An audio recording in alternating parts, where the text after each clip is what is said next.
What's up and welcome back. I'm John Stark from MacMovieGuy.com, your favorite blind film critic, and this is another holiday movie review. This is the one everybody's been waiting for. This is the one.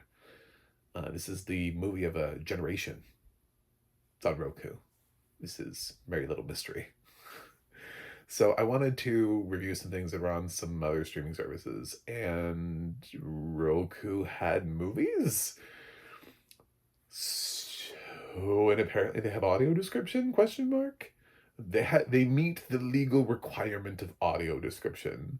And if you're asking yourself, sir, and you come to me with tears in your, sir, why have you chosen this film to review over all the others? Because we're here, and I'm not going to keep reviewing these crappy straight-to-video Christmas movies after a certain point. Christmas is soon. It's soon upon us, so I'm probably not going to review everything. I might just decide I've had enough Tyler Perry in my life and not do Finding Joy because he needs to do less movies per year, and the only way that he's ever going to do that is if we stop watching them. That's it. That's the only way. Is stop giving him attention every time he has a temper tantrum. That's a movie. So Very Little Mystery on Roku, because I don't think I review enough on Roku, and I should apparently more because this audio description is hot garbage. This is some hot garbage. Hot. This is like snow ice melting garbage. So I might be a good track. I don't know.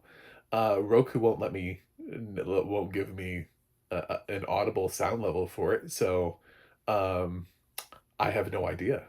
Like, and I watched this in a format that I watched other things on, so I know it's not my TV, it's not my hearing.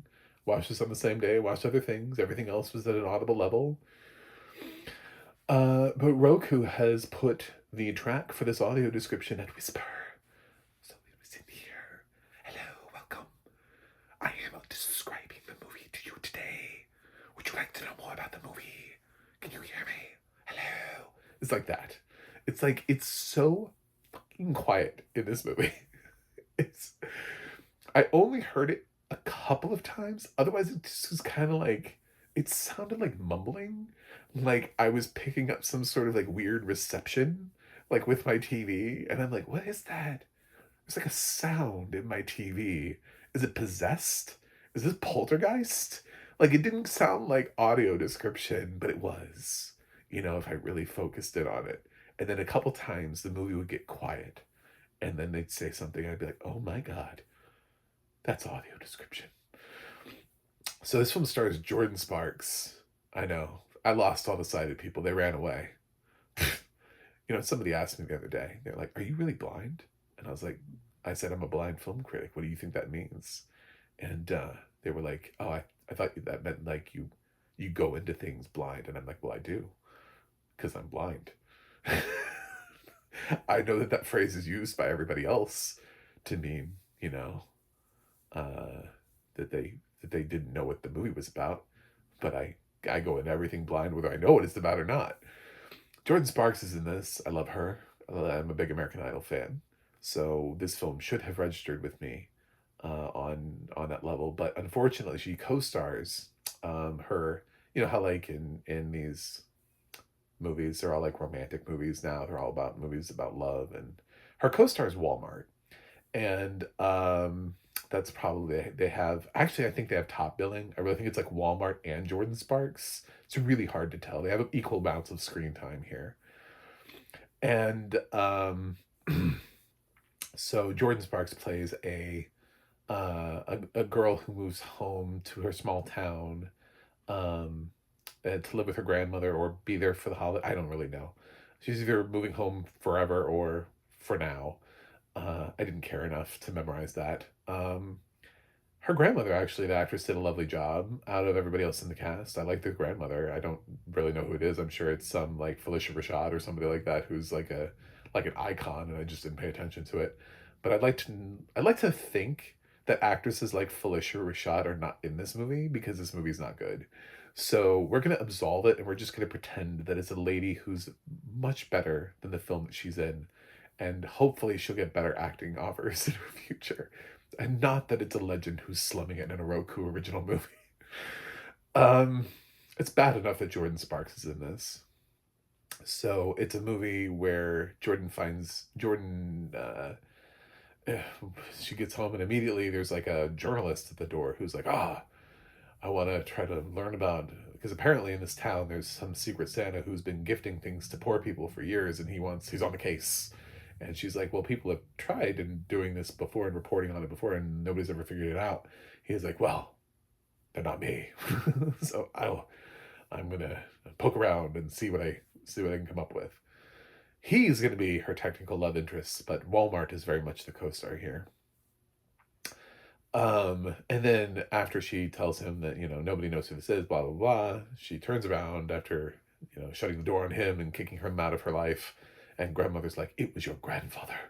And she's like, oh my God, Becky. So it turns out her grandfather left her a note with the explanation and the means of how to continue to be the Secret Santa after, I guess, he just died.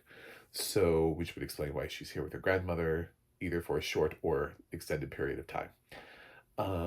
So she's the new Secret Santa for the town, given the means and the ability and the secretiveness to be able to buy things for people who can't afford them, things that they might need, want, whatever. And so now she has to work around this snoopy journalist who's on the mystery. But in between all of this is going to be Walmart, and they're going to come in, and they have these two obnoxious hosts that they're going to come in, like dinner and a movie, or the drive-in thing with Joe Bob, and try to be like, oh my God, did you see that? Well, think about this. And the reason why I've decided to include this as part of the review is because this is a Roku original, and Roku doesn't have an ad-free option, like a tier to pay for to remove the ads. Theretofore, this is part of the movie because the movie is sponsored by Walmart. So they have actually filmed and shot these interstitials that specifically directly reference this movie. So it's packaged with this. You don't get any other commercials. It would be rude for me to do this for Tubi because you get different commercials. And it's like, well, I didn't like the Downey commercial that was in there. And just like, you just get commercials, it's like watching the film on cable. No, they have actually decided to pair this and to partner this with this thing. So it's a horrendous experience altogether. It's a very subpar, below mediocre movie with two lovely female performances.